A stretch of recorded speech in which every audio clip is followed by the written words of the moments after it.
Questions, guys? Wow. Coach, I'll ask you the same question I asked Malik at the beginning of the game. It seemed like they were pretty physical, getting a lot of offensive rebounds, and missing a lot of shots too, that might have been open as well. Malik said in a timeout early on, you reminded them of what you guys worked on in practice and boxing out, and that they're a physical team and so forth. Can you talk a little bit about that? Well, we spent 2 days just drilling it and emphasizing it and watching on video. When they played Liberty and lost a close game, they had 23 offensive boards. I can't remember last time, unless you watch a Georgetown-Villanova game in 1989, that somebody had 23 offensive boards. And that just shows you the aggressiveness of them. And right to suit, they came out and missed 3 shots and got 3 offensive boards. And I think that you can prepare a team, coach a team, talk to a team, beg a team, cry, plead, direct, and until they see that, yeah, wow, they really are a good offensive rebounder team. We held them to 2 offensive boards the following 16 minutes. So I think they had 6 at half. I think they had 4 in the first 6 minutes, and then 2 in the last 14 minutes. But I'm not, have to look back at that. But we then, after all, we ended out rebounding them 41-36, and then more importantly for us, getting 16 offensive boards to 11, and that was half of the game plan was right there. We felt like if we just played solid defense, that they'd miss a shot here and there. To their detriment, though, one of their leading scorers, Davis King, was not able to play. And he had a hamstring issue, and a kid that we saw, really put double-double. So they were a little limited to that. And also, there's a tremendous impact that traveling across the country, going across 3 time zones, flying in, getting to shoot around new practice, new environment, and that jet lag. That's why we do it. That's why we went out there all the way last year. It prepares you, mentally, emotionally. It's like, wow, traveling's around there. Without those big trips that we had in the years past, where Pittsburgh and Delaware, I think that's why we were able to play a good game when we went into the NCAA tournament and we went back to Dayton. That scheduling helps. And their coach was coach of the year. They went to the NCAA tournament, and he said, I love the idea. He wanted to travel all the way back out here, play a different team in a different environment, in a different conference, and how much that will help his team. So they'll be back. They'll be in the thick of things in their conference because he's a great coach, a great program, good players. They have a couple hurt guys that would really help them too. Yeah, your guys' first turnover was in the second half on an alley-oop, kind of a few minutes into the second half. What does it mean when your team only turns the ball over 4 times and 0 times in the first half? And can you comment on the offensive efficiency really in the first half? Well, it's something that I have a obsession with is taking care of the basketball. I think the most important part of defense is taking care of the ball on offense. And if you pass and catch effectively, and it's elementary school, really, I say passing and catching, good angles, good catch. It keeps you in position, and so then when you catch fire, the team never got some easy baskets, and that alley-oop was probably the right play, but the poor timing between the two is something that's a high yield play to make. So I think they embrace our culture of our program, that they just know that in practice, in film session, if you have a frivolous turnover, it's viewed, it's reviewed, it's subbed out of, and you get a habit of, I can't be loose with the ball or loose with the catching. And we talk a lot about catching. People underestimate the importance of catching the basketball. And we started a lot of passing drills, a lot of concentration drills, and a lot of emphasis of it during practice. So I think that is a 16-4 assist turnover ratio and a rebounding advantage. Obviously, you get excited when you make the threes and, get a dunk. But I've seen a lot of threes and a lot of dunks. What I like are passing and catching and taking care of the ball. When the game was still close, 6 minutes in, Joel picked up his second foul and had to come out, and against a bigger team, a longer team than you guys, having to kind of go a little bit deeper into your bench maybe than you wanted to early on in terms of big men. Can you talk about kind of what the plan was then? I saw Alex and Brian on the court at the same time for a while. Yeah, we tried 3 things actually that we haven't done much. One, the basic thing is if Joel's in foul trouble, we go with Anthony Silvestri as a 4-man. He shoots a 3, not as physically, defensively minded as well as Joel is. The second thing we looked at is we've never even done it in practice. I said, well, if it ever comes up, it'll come up, and maybe if there's a big team like the Cowls and the Stanfords and the Gonzagas, well, we'll go 2 bigs. But the third thing we talked about is instead of trying to match with them, is go small and play 4 guards with 1 big, and don't play a 4-man, and make them whatever one of their big men is on our guys. We'll just space the court.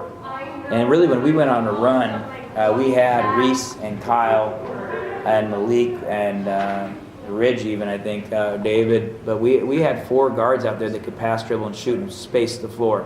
When Malik's talking about spacing, we put Malik as the post, and he made some passes to Brian and kicked out.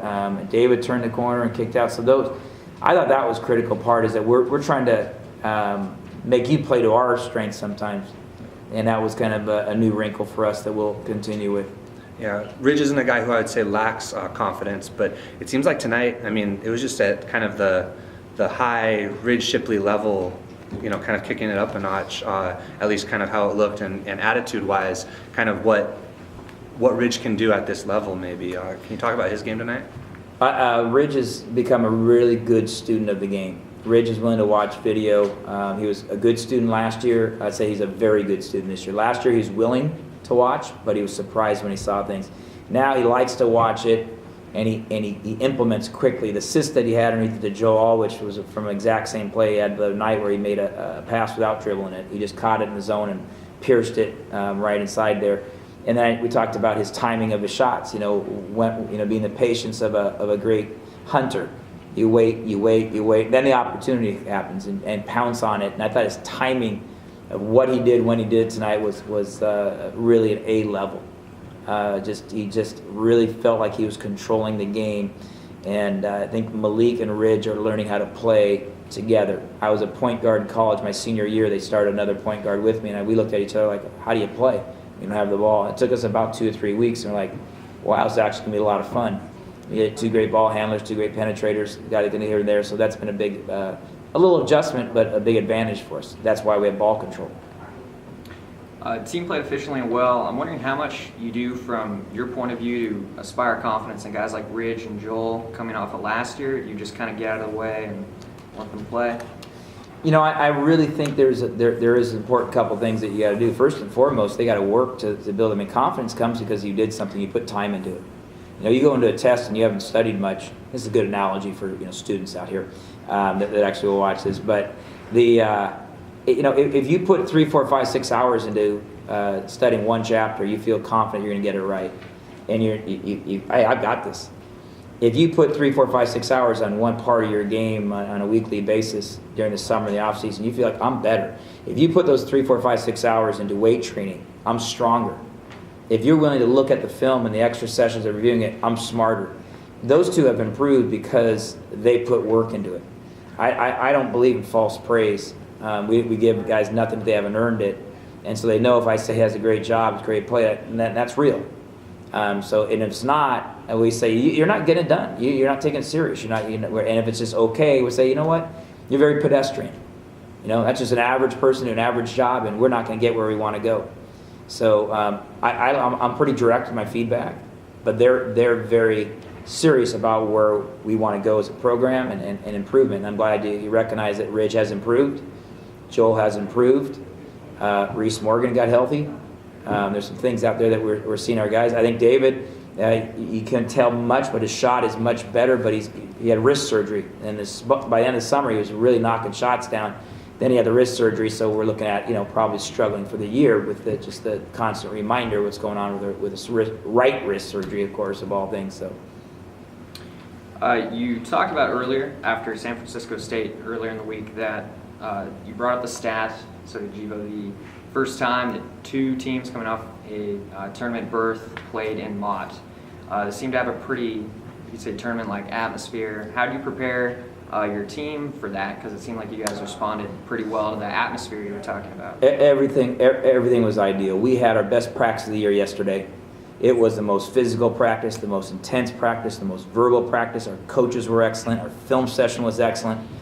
They came on the floor. We told them that it's got to be the best because we've got a tournament team in here. And they responded and everything. Our shoot-around, I've been anxious for 24 hours. Just the excitement of, hey, this is a good physical team. I watched their tape against Liberty, and watched their 23 offensive boards, and saw their quickness of their point guard, saw the shooting of Hayes, said we're going to have to play an A game to win. Now, I think we played an A game to win, and I think we caught them on a C level game. I think they didn't have their best effort, their best players, and their best rest. And so, hey, they did it to us back at their place and got us by 15 or more last year, and a great coach and great program. So it's nice, and maybe something we continue to play in the future.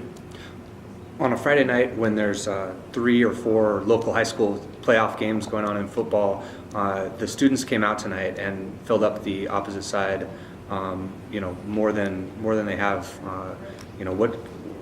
What can you say about the fan support, the student support especially here? Did we get an attendance number for tonight? 2416. We were hoping that we could have 300 or 4 more hundred, and that's what we did. I think there was 1950 last game and 2,500 tonight. If you add all the players and support staff, we'll call it 2,500. And the thing that we've tried to do is we've got out to the dorms. We brought posters out today. We've been running around. We've been trying to be more visible. But I also think that the video boards, the excitement of coming off the NCAA tournament, having an exciting team, it's a free entertainment on a Friday night. People are catching on to this on campus as an exciting way to spend a couple hours. And that's what it gives me goosebumps. Like, hey, listen, you look at attendance throughout the nation, and I don't think you're going to find many places that are going to have, outside of the Dukes and the Arizonas, the top 25 teams, but you look at some of the other conferences and look at attendance in preseason basketball, we're in the top half. Then last night to tonight, to go 2,400, there's, 800, 1,200, 1,400 at places in other conferences and in our conference. So we've got something good going, and we're going to embrace it. And that's why our guys stay out and shake hands and go out and hand out schedules. It's an important part of it. When I came here, my whole thing was I don't want a job. I want to build a program. And the program is, every year you want someone to say, oh, well, they're not going to be very good because they lost this guy and that guy and that guy. A program replaces people with other good people. And the guys that replace and graduate come back and support and build on that. And you saw it tonight with Chris Eversley back into town, Jamal Johnson being here, finishing up his internship. To me, that's as important as anything. I had guys with their degrees that come back and playing pro ball, mentoring and talking. It's special. It's something I don't take lightly. I think it's a big part of what we're supposed to do as educators and leaders, and I take that really serious. Thanks, guys. Thanks, Coach. Thanks, Coach.